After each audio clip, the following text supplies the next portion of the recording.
DreamGen is a polyrhythm generator and visualizer that's now in early access on Steam.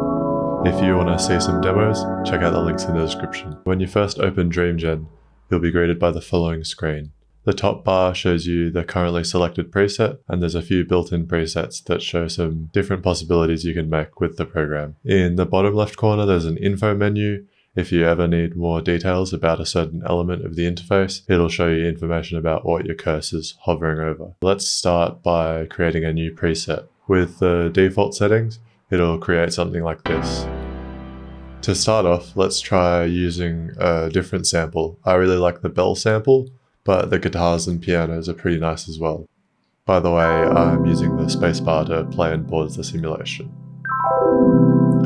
The main and most important part of your polyrhythm will be setting up the notes. At the moment, anything between 1 and 100 notes is supported. So if we open up the Notes tab by clicking the Notes title bar, we're able to see and set each individual note pitch. There's a loop and transpose control, which is currently looping the first 4 notes and then transposing them up 1 octave. For example, if we set this transpose to 0, then it'll just repeat the 4 notes forever. If you disable it, then you can set the pitch of each note individually. But for now, let's leave it to loop after 4 notes, a 7th chord, with a transposition of 1 octave. So you can also set the starting octave, and that's just where the lowest notes are taken from. Let's move on to the actual rhythm of these notes. So the loop pattern here works in a similar way to the notes. If we want to make a faster pattern, for example, we take the first BPM and set it to 20, and then the second at 21, and you can sort of see how the loop function works, simply counting the difference between these first two and adding it to the following ones. So you can get some interesting results by setting the loop to a higher number, but the simplest way to use the program is to leave the loop on 2. Let's go ahead and save this preset now so we don't lose our progress. Next, let's set a more interesting chord progression. We might also want to match the BPM of the chords to that of the slowest note, for example. So we'll set it to 20 BPM, and I'm going to make it a 4 chord progression. So let's just try a 6-1-3-6 chord progression, A minor to C major to E minor, back to A minor. And so each of the notes we defined earlier is going to be transposed and snapped to the scale based on the current chord that is being played.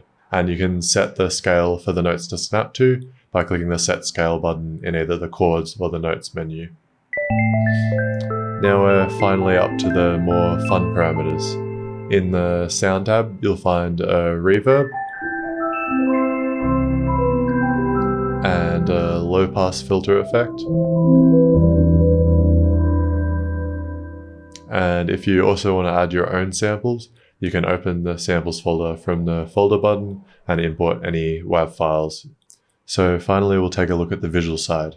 You can set the colors of the notes, chords, and the background. Then within the visual menu, we also have the bloom and particles. We can also select between 4 different motion types, starting with pendulum, linear, circular, and void.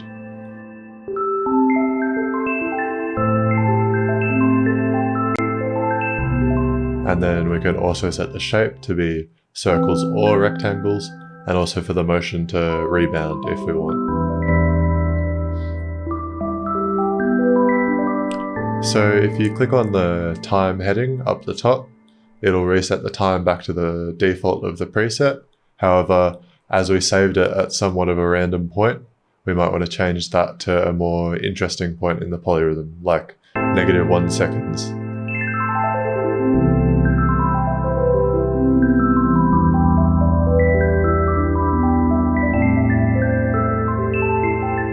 So now let's save so that if we reset it, it'll go back to this point. If you click the folder icon next to the save menu, it'll open up the directory with all of your saved presets, where you can share them with other people or import them from other people. Finally, there is a MIDI export function so that you can take your pattern and do more complex sound design using a traditional DAW. So you simply set the start and end time and then the file name, and you can open up the folder to view these files by clicking on the folder icon.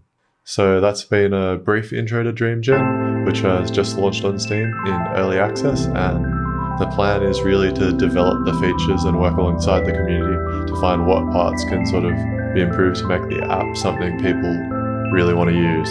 But anyway, that's it for now, so thank you for watching.